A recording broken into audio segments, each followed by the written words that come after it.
Recording in progress? What happened? Hi, my name is Joanna Whitney. I am an intuitive artist, a student of natural law, and an energy practitioner. And we're still studying the Kabbalion by the Three Initiates. We're on chapter 15, Hermetic Axioms. And I'm going to do a review as well because we're heading into soon. I'm going to be discussing um, the tarot through the lens of the Kabbalion, as well as doing this huge project, this huge art project. And the art project is going to be combining a bunch of different modalities like the tarot, the Kabbalion, the Kabbalah, and sacred geometry, and just whatever art download I get when I'm doing it. And because it's for raising consciousness and awareness of the genocide of wild horses and burros in the United States, I suspect I'm going to get a lot of information um, because it's not for me personally. So usually when I do something like that creatively, I get a huge amount of information and blessings. So I'm putting that out there to y'all, you know, give everything away, and then you open up the floodgates to receive from the universe. And it's so much better than, trying to eke out what you can with your own will. I've noticed for myself anyway. So I'm on page 101 here. Just going to read this. And then I'm going to also do a little review of something. It says to change your mood or mental state, change your vibration, the Kabbalion. One may change his mental vibrations by an effort of will, capital W, will, in the direction of deliberately fixing the attention, capital A, upon a more desirable state. Will directs the attention, and attention changes the vibration. Cultivate the art of attention by means of the will, and you have solved the secret of the mastery of moods and mental states. Okay, my experience with this is slightly different. I have a different experience with this where I have to pray for that. So I'm just throwing that out there in case, you know, um, those of us who came from extreme trauma may have a really difficult time dragging our thoughts away from negativity. So I've found asking for help from unseen forces and then does work, as well as, if I'm really in a bad state, helping someone else. Okay. Anonymously helping someone else or helping someone else in the, present with them or praying for them, trying to be helpful to them, not helping them the way I think they should be helped, but helping them with what they want. Then I get out of myself and it helps me to move into that state of neutrality. Um, okay, that's that for that. So that is true, you know. However, for some of us who have uh problems with um, just using our will, I've found praying works. As long as I'm in alignment with natural law, where I'm, doing unto others as I would have others do unto me. And so I'm gonna um, review mentalism because the thing is, we're going to be moving into this other realm, and it's just kind of important. I mean, it's not just that we're moving into this other realm, it's also now it's important because, a lot of times we might think like, the Kabbalion says the all is mental, the universe is mental, right? And what does that mean to us? Like if it was just me, like if it was me, I'd be like, oh, my thoughts, the all is mind, the universe is mental. What does that actually mean? Really, what does that mean? Does that mean like the thoughts that are streaming through my head right now? Um, no, that's not what it means. Mentalism is a huge practice that has been occulted. And I'm just going to run through I took some notes this morning. There's a guy named Clint Marsh who wrote a book called the Mentalism Handbook. That's a good book to pick up and check out when it comes to understanding the depth of mentalism. Also, Franz Bardon, Initiation into Hermetics, goes in depth into mentalism. Qigong uh, is about mentalism, but it doesn't say that it is about that. Uh, so I just took some notes, okay? The best way to begin a practice of mentalism is to start meditating every day and get up to at least 15 minutes once a day or more. Um, Franz Bardon talks about pore breathing, which is really cool, where you just imagine all of your pores. Like when you breathe in, you you imagine the ether coming into all of your pores and breathing out. That's a fantastic exercise from initiation into Hermetics. Um, or doing the microcosmic orbit meditation by Montauk Chia. That's another great uh, way to begin meditation. Or just simply, sitting and breathing in and out and focusing your mind upon your breath. Um, Gaining control of the elements. I mean, this is going to be discussed in the tarot. So air is associated with the intellect, communication, and reason. Water is associated with emotions, intuition, and fluidity of thought.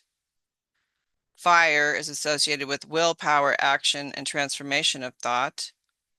Earth is associated with stability, practicality, and grounding of thoughts. This is all part of mentalism. Um, the practitioner must develop a strong and focused will to control and direct mental energy. Uh,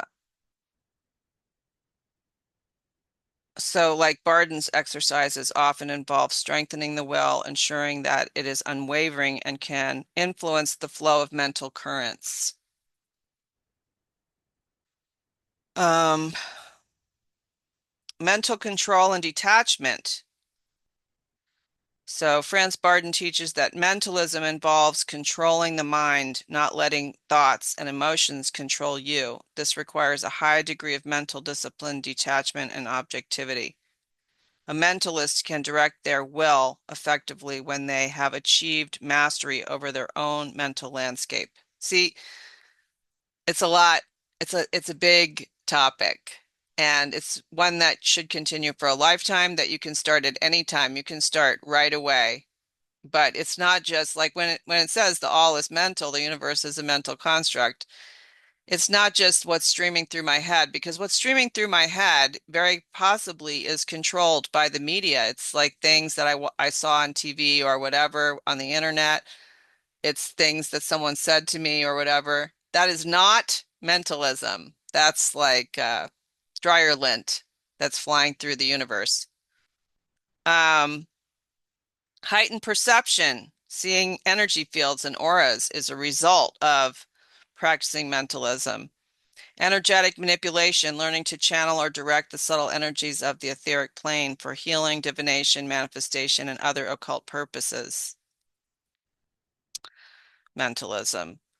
Um, Interdimensional communication, using mental techniques to communicate with entities or forces from the etheric plane, such as spirits, deities, or elemental forces.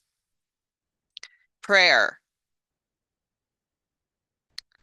Whatever, I mean, I'm not imposing any kind of denomination here, and whatever you're comfortable with. I do pray. I do um normally uh, ask for the highest deity in my experience to step in between me and whatever I'm doing so that I'm protected. But in addition, when it comes to the natural world, I also do the nature prayer, which I think I've mentioned before and is on my website, where I'll put a link in the description with regards to that. Um, Clairvoyance is a result, all the clairs are a result of mentalism. Some people have the gift, but just because you have the gift, you then have to develop all the other mentalism techniques to equal the gift that you've been given. Otherwise, you're just lopsided. Concentration is one of the most fundamental mentalist practices in Bardon's system. The student must learn to focus their mind intensely on a single object or thought without distraction. This strengthens the will and develops control over one's thoughts. Contemplation. So contemplation is like a combination of meditation and thought. And it's where you get a lot of the downloads from. It's kind of a daydreaming state where you kind of kind of daydream about um, a situation that you need answers to. And you just give yourself maybe an hour or so or whatever to lay around and daydream and contemplate. It may take time because there's a difference between just getting caught up in the minutia of what's going on in your head and contemplation.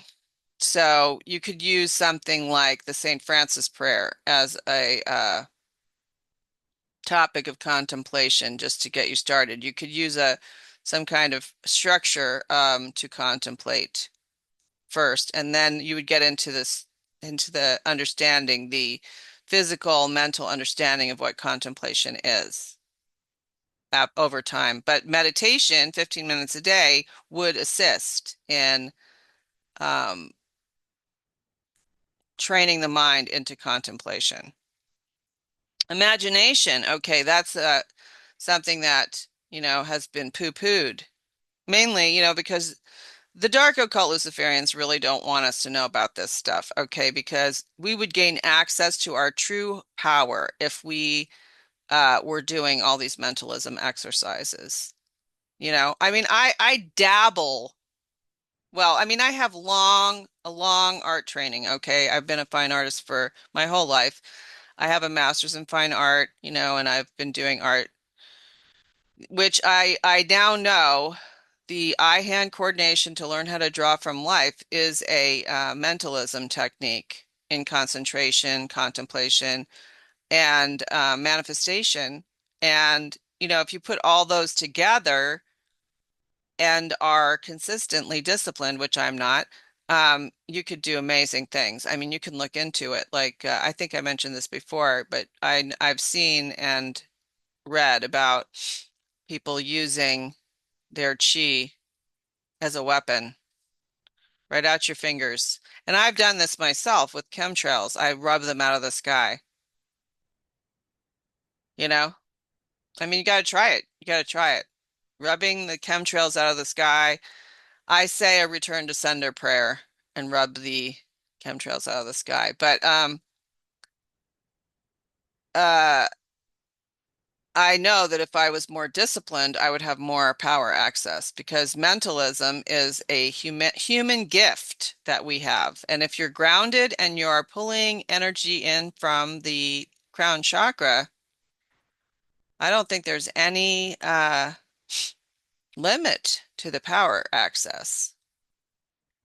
Um, And that's imagination. So, imagination, you may think you don't have an imagination, but you do. You just have to become aware of it and have confidence in it because, watching all these images that are put forward by the media, it kind of makes the imagination seem trivial in comparison. But if you start to focus on your imagination and start to imagine things and pay attention to what you're imagining, your imagination will rise to the occasion and get more and more vibrant. Visualization is another key practice in Bardon's system, helping the practitioner to form clear and detailed mental images. The ability to is critical for mentalism as it allows the practitioner to mentally manipulate energies and forces, direct thoughts, or influence external objects.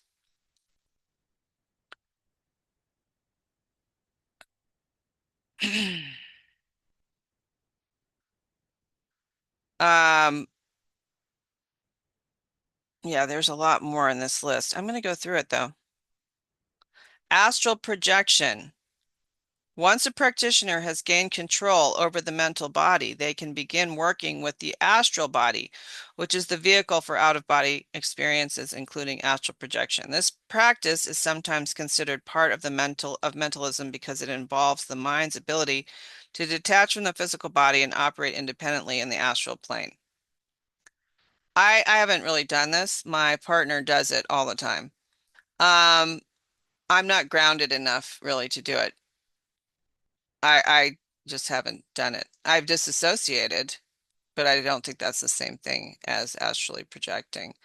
Um, Remote viewing is part of astral projection, and there's many books on how to do that, and this is all part of mentalism. If you do these things, you will understand what mentalism is and how the all is mental and how the universe is a mental construct. But just being in the world the way we are, you're not going to understand mentalism. It's an experience. Um, then there's kinesthetics where, you can move objects with your mind, levitation where you can lift yourself off the ground, defying quote unquote gravity or magnetism. Telepathy, the ability to read someone's thoughts or transmit thoughts to others. Psychometry, the ability to gain information about an object or person by touching or holding the object. Prediction, the act of correctly guessing future events or outcomes based on subtle clues or clever reasoning. Mind control and influence. This is neuro-linguistic programming. And I mean, there's a matter of ethics here. Like, I'm not really into doing this stuff, but I want to block other people's attempts to control my mind. Um, Although I will say, I have a kitten and he was feral, or he came from a feral mom, and so his mom abandoned him, and he didn't know how to use the litter box. And I used my mind and my imagination to visualize him using the litter box, and he learned how to use it as a result of my sending that image of him using it into his mind using telepathy. It wasn't that hard. He immediately used the litter box. So now I know that that's a great way to communicate with animals. Um, Memory feats, demonstrating the ability to recall detailed information or perform complex calculations, often in an impressive or seemingly impossible way. Okay, so you can use the mind castle for that. I don't know if anybody's heard of the mind castle. You can look that one up. It's where you construct a castle in your mind with many rooms, and you put different information in different rooms. And it's a great way to keep the mind supple, keep the brain supple, and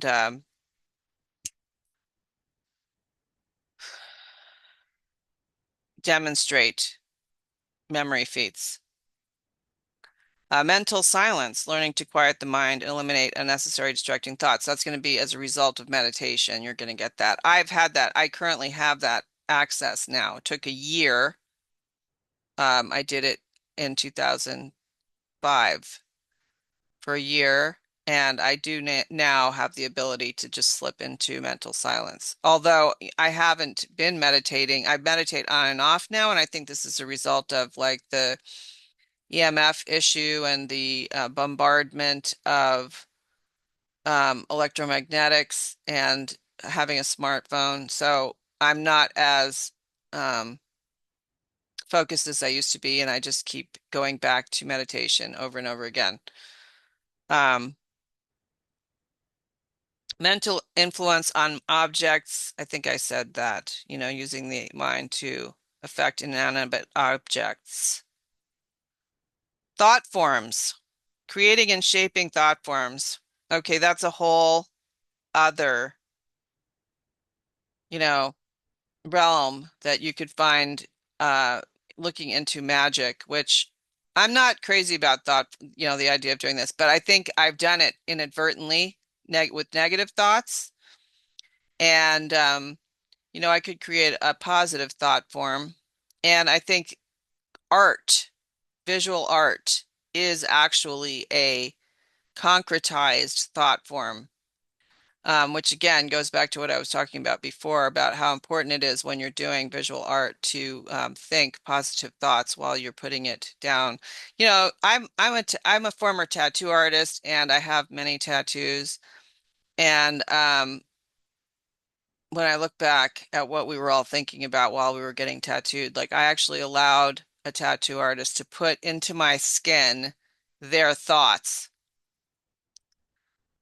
Yeah, I'm not crazy about that now, you know, but what's done is done. It's not like I'm going to go pay to have them removed or anything, but this is something that I would definitely consider very important if I was, doing this again now. But thought forms, you can look into them. Look into egregores and tulpas as well as thought forms.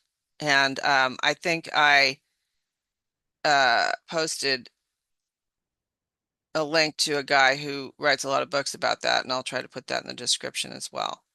So I just wanted to review mentalism because we're going to be starting to talk about it again, and I wanted to just remind everyone that it's not as simple as just what I think I'm thinking right now.